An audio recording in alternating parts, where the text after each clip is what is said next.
Olá pessoal, bem-vindos a mais um Vídeo com Analista. Meu nome é Vitor Souza, sou analista responsável pela cobertura dos setores de energia elétrica, saneamento básico e petróleo.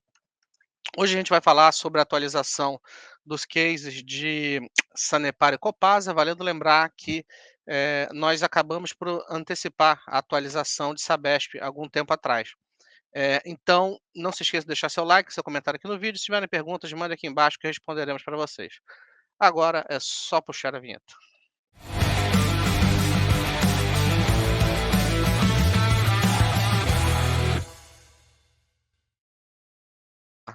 Como eu comentei com vocês, a atualização de Sabesp acabou sendo feita algum tempo atrás.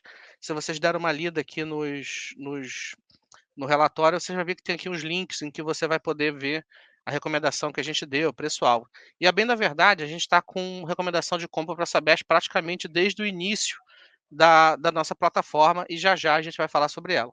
Mas o que eu posso resumir para vocês é o seguinte, é que segue sendo o meu case preferido. A recomendação andou bastante desde a nossa primeira recomendação e ela está de frente a um grande evento, né, que é a sua privatização. Como a gente já comentou anteriormente, a gente imagina que o prazo deva ser ali para o final de julho, início de agosto, tá? Então, assim, é como se a gente tivesse quase que com um caneco na mão, né? Quase com um troféu a ser pego. Eu escrevi uma série de relatórios mostrando o potencial de destravamento de valor, então eu vou assim, tentando respeitar aqueles que já seguem os meus relatórios, eu peço para vocês que deem uma lida nos relatórios anteriores, porque a gente faz ali alguns exercícios mostrando todo o potencial de destravamento que a empresa tem. Eh, ou então você pode colocar no Google o preço-alvo de outras casas, né? Outras casas, principalmente institucionais, e a turma já está dando preço-alvo acima de R$ 100 para a Sabesp, já antecipando a privatização.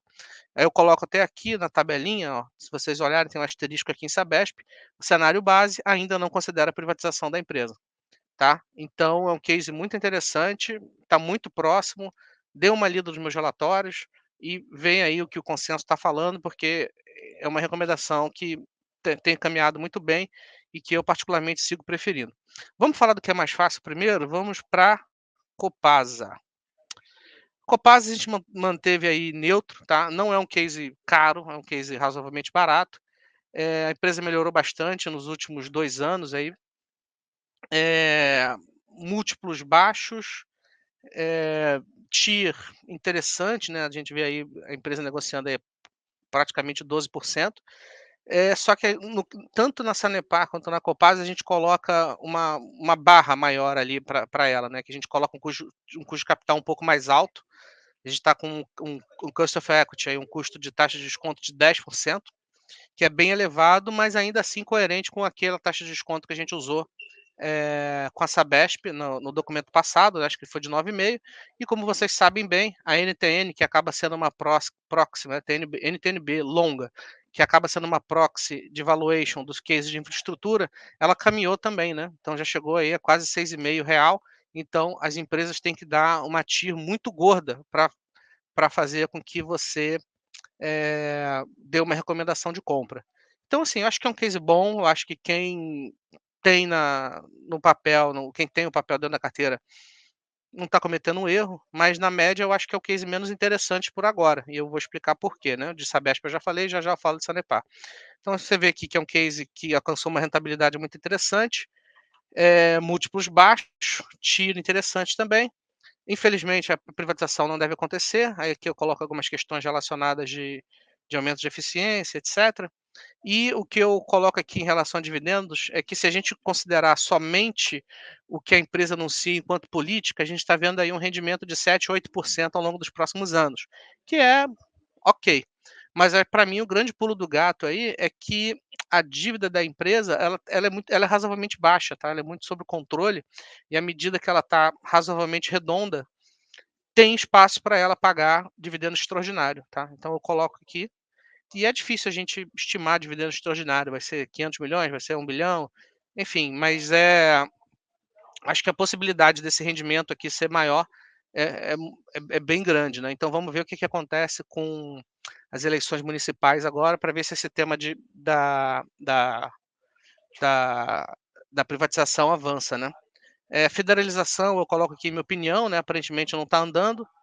e a questão das eleições de 2026, eu acho que é o grande risco para o papel, né, porque a gestão do Zema foi bem razoável em relação às estatais e, para 2026 eu acho que o cenário ainda não está muito claro, né, para o governo.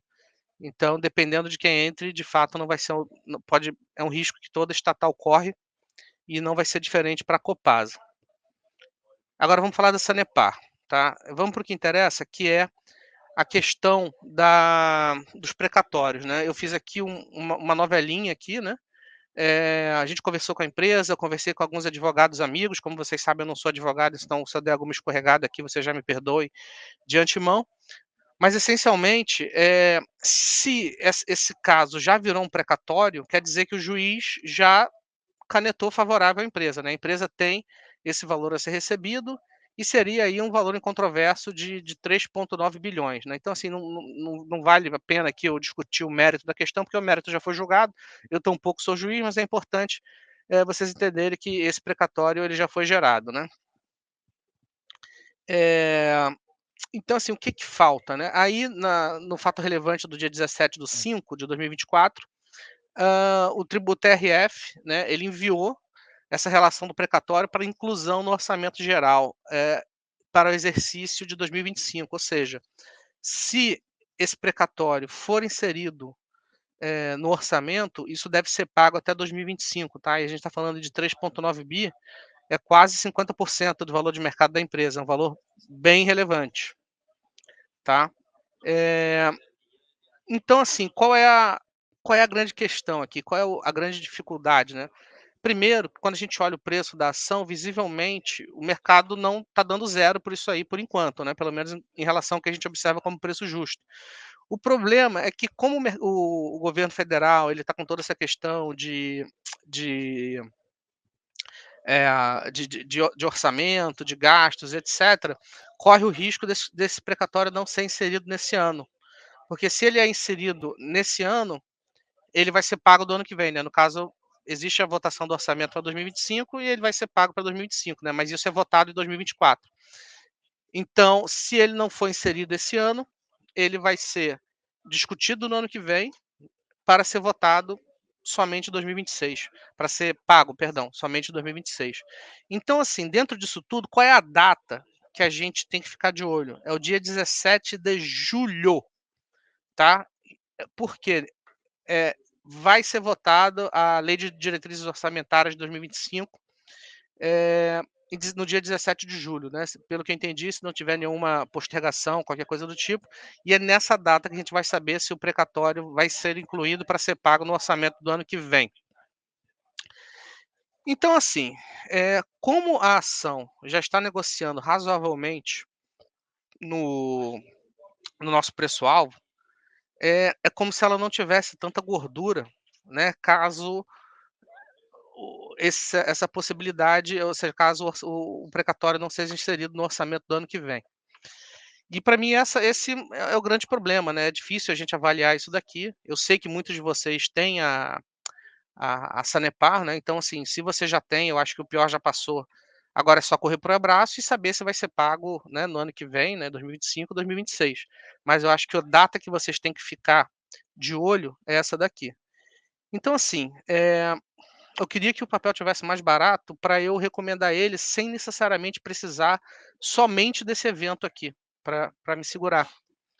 Então, assim, acho que o meu neutro vai muito nesse sentido, né, como a gente já recomenda um case que ainda depende de um evento incerto, que é a privatização, apesar dela já estar quase lá, eu não quero fazer uma outra recomendação que, enfim, caso não aconteça, eu vou ficar aqui com cara de pastel e trabalhando muito mais como animador de torcida para o ano que vem, né. Então, assim, mas se você já tem ou se você, enfim, continue com o papel e, caso você não tenha e queira correr esse risco, né, pensando ali em 2017, cara, boa sorte, tá. Então saiba que existe essa data, eu preferi, como para não banalizar o instituto do comprar, eu preferi manter a Sabesp, que é um case que a gente já conhece, já está defendendo há muito tempo, e é isso, tá. Eu entendo o mérito disso daqui, mas, prefiro não correr esse risco, né, às vezes eu dou compra, aí o negócio não acontece, o papel vai reagir negativamente, aí eu vou ter que ficar aqui trabalhando como animador de torcida, né, até ano que vem. Então, se é algo que eu prefiro que não aconteça, eu prefiro pensar em algo que eu consigo enxergar, né, que é o caso a privatização da Sabesp.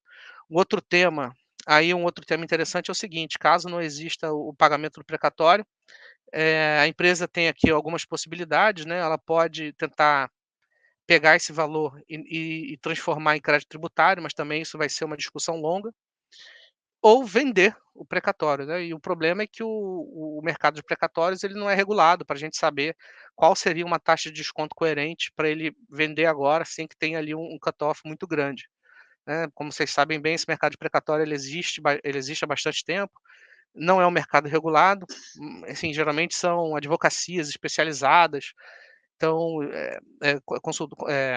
escritórios de advocacia muito especializado nesse tipo de ativo, né, então, por ser algo que eu nunca trabalhei, é difícil para mim, né, ter um preço justo em relação a isso daqui. Dividendos, eu acho que a grande questão aí do dividendo, para ela ser mais generosa nos dividendos, é exatamente o plano de investimentos, né. Então, assim, se você pensa numa empresa que está com EBITDA anual estimado aí de 3 bilhões, desse valor, pelo menos 2 ponto eu até botei aqui a tabela oficial da empresa, tá, para vocês não acharem que eu estou inventando número, mas, a empresa deve investir pelo menos 2,4. E aqui sem considerar amortização, de dívida, custo financeiro e coisas assim. Então a empresa, caso ela venha de fato a executar todo esse investimento, ela vai ficar com um fluxo de caixa apertado e não, eu acredito que não vai ter espaço relevante para pagamento de dividendos extraordinários. Então ela deve pagar mais ou menos o que ela deve pagar. Recentemente, como o preço do papel andou bastante, a gente vê aí um dividend yield de aproximadamente 5 ou 6%, né, considerando aí somente o cenário base. Inclusive, a gente fez aqui uma tabela de avaliação, se vocês forem, cuidadosos aqui, vocês podem ver as nossas premissas, né, de fluxo de caixa, de investimento, de evolução de preço-lucro e etc e tal. E um outro ponto também é que, eh, como o plano de investimentos ele é bem agressivo e a empresa tem esse histórico esquisito aí, no que diz respeito a revisões e reajustes tarifários, isso aqui pode ser um risco também, né, caso para o terceiro ciclo de revisão tarifária a empresa resolva não, assumir todos os investimentos necessários. Eh, então é isso. E uma outra coisa que eu quero chamar a atenção também é o seguinte: queria mostrar para vocês o nosso início de cobertura do segmento de saneamento lá em 2021, 3 anos atrás. Tem um videozinho aqui, vocês vão ver que eu era Olá, pobre, e resumidamente, tinha isso pelos brancos na barba, mas o que eu quero mostrar aqui é que a recomendação da Sabesp foi um case que andou bem demais, ó, a gente deu comprar ali na casa dos 38, o papel já praticamente dobrou. Sanepar está mais ou menos, o preço está mais ou menos dentro do que a gente tinha como recomendação. E a Copasa também é a mesma coisa, o papel andou de lado, aí praticamente 3 anos, enquanto que a Sabesp voou. E eu estou chamando essa atenção, porque sempre que a gente faz vídeo da Sabesp aqui de saneamento, acaba não tendo tanto view, não sei se é um call que eu não trabalhei direito, não fui tão agressivo do ponto de vista comercial, mas assim, a recomendação que eu deixo para vocês é a seguinte, sempre que por mais que vocês tenham a Sanepar, e eu sei que muita gente tem a Sanepar por, enfim, por inúmeros motivos, tenta dar uma lida nos outros cases, porque às vezes você consegue identificar oportunidades também, tá. Aí, e foi o caso dessa Sabesp, né, ela dobrou subiu 50% aqui, aí eu dei neutro, aí tive que revisar o case, aí eu dei outro preço-alvo, subiu de novo, e eu acho que a impressão que eu tenho é que eu não fui convincente o suficiente, né, o que é uma pena, porque o case está andando bem demais. Mas para quem está me perguntando se ainda vale a pena, eu acho que ainda vale a pena sim, principalmente se a privatização se materializar. Eu acho que é um evento de destravamento de valor, claro, não é instantâneo, e me chama a atenção também os nomes que estão sendo rumorados, né, para compra aí do bloco relacionado a acionistas de referência da Sabesp, que é a Egea e a Equatorial. Dá uma olhada na performance da Equatorial aí nos últimos 20 anos, foi um case que multiplicou por 20. Eles operam muito bem essa questão de serviços de energia e de saneamento. É um case ultra premium do setor e a minha torcida fica aí para a Equatorial, levar esse leilão. Gente, falei bastante, espero que vocês tenham gostado e até a próxima.